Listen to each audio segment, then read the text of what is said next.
folks, today I'm going to be talking about how to mount this engine, the Vortec 4200, with this transmission. And one of the reasons for selecting this transmission is it can stand up to higher power and torque being transmitted through it.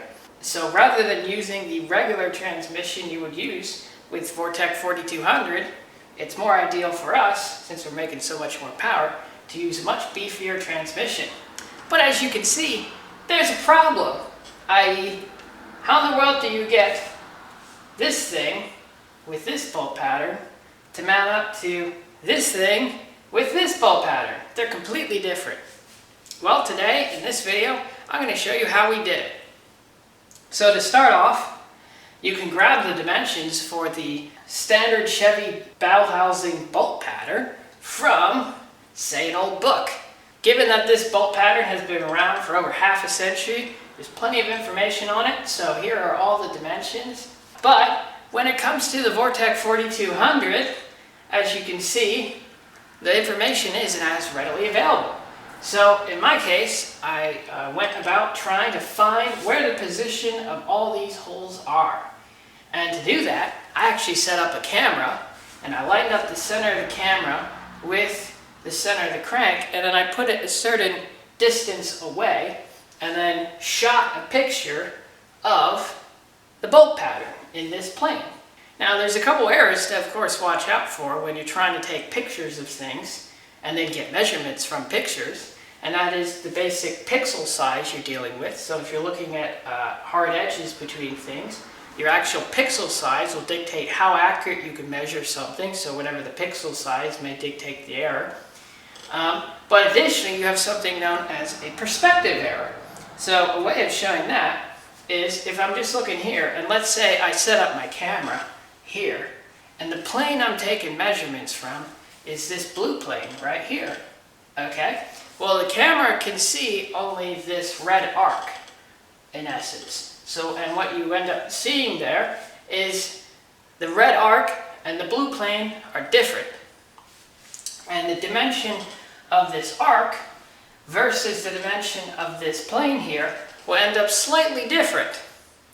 So if you like, you can work through a little formula. I can't remember how far away the camera was when I originally took this picture, but if, for example, it were 15 feet and I were measuring something out 8 inches on an arc, I'd end up with an error here, and this is like a perspective error, of about 5/1000ths of an inch. Well, I'm looking for something to be accurate to the 100th of the inch, so in fact, this is actually set up quite nice.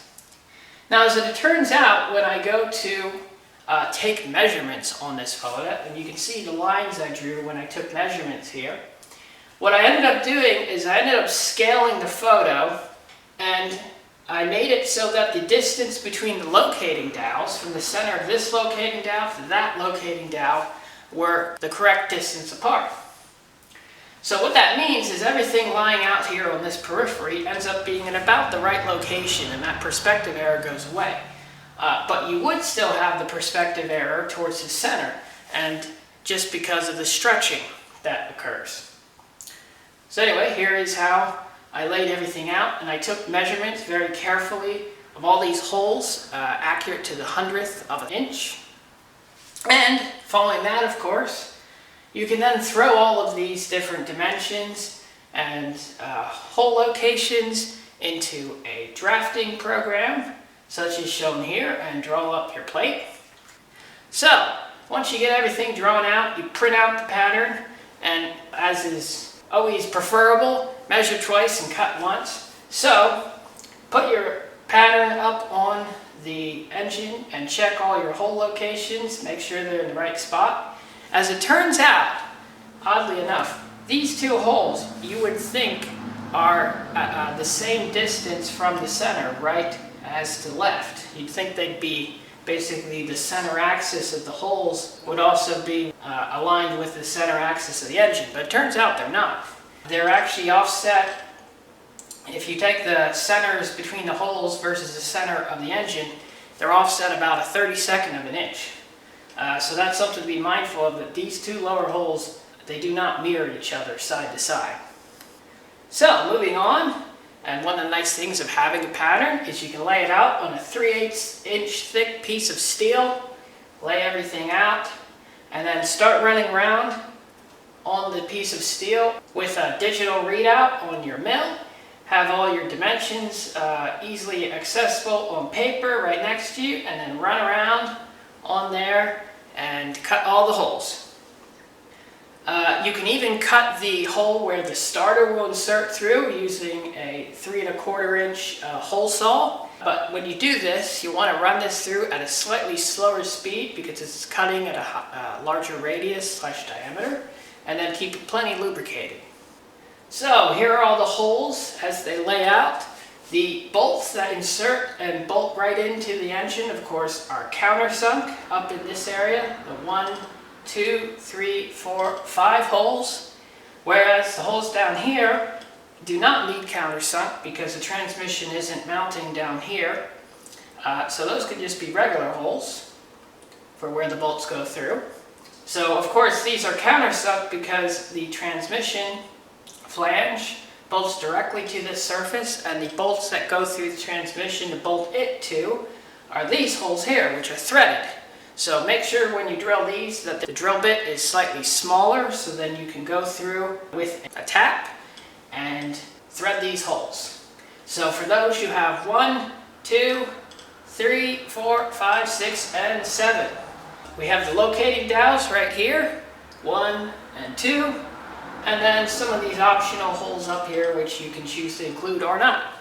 But that is the basic layout of the 3/8 inch thick steel adapter plate.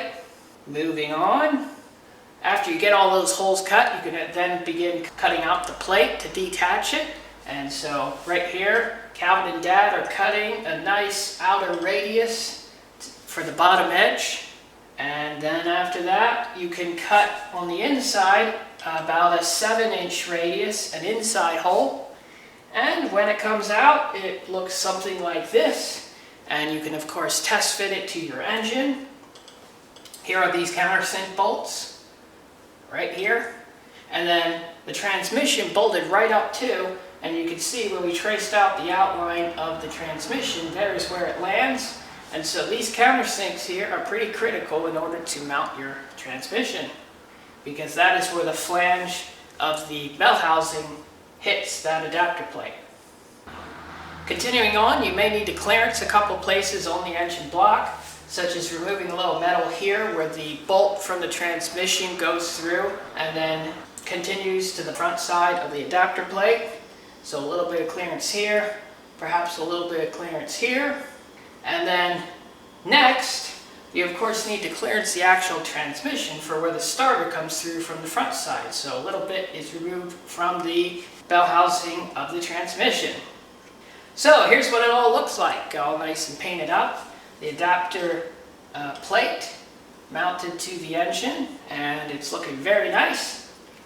Additionally, a standard LS crank hub adapter is close to fitting if you're just using the adapter plate. However, in our case, we want to also use a flex plate shield, which means we actually need to lengthen that crank hub adapter just a little bit more so that the crank can connect to the torque converter. So there's how that looks. Here is everything all put together. Now not shown is an additional spacer between the flex plate and the torque converter, but these are most of the steps involved with trying to mount the standard Chevy V8 bolt pattern to the straight 6 Atlas Vortec 4200 bolt pattern with this nifty adapter plate. So guys, if you're interested in making this pattern yourself, here are all the dimensions that we used. The blue holes are for the standard V8 bolt pattern, and the red holes here are for the Vortec 4200 bolt pattern. So good luck making this yourself. Just remember that these two bottom holes are at slightly different positions side to side relative to the center. And that about wraps it up. So if you like this content, please like and subscribe. We would appreciate it very much. And from here, we'll obviously be looking to mount the engine and transmission in the car, in which case this piece here is pretty critical to that process. So See you around.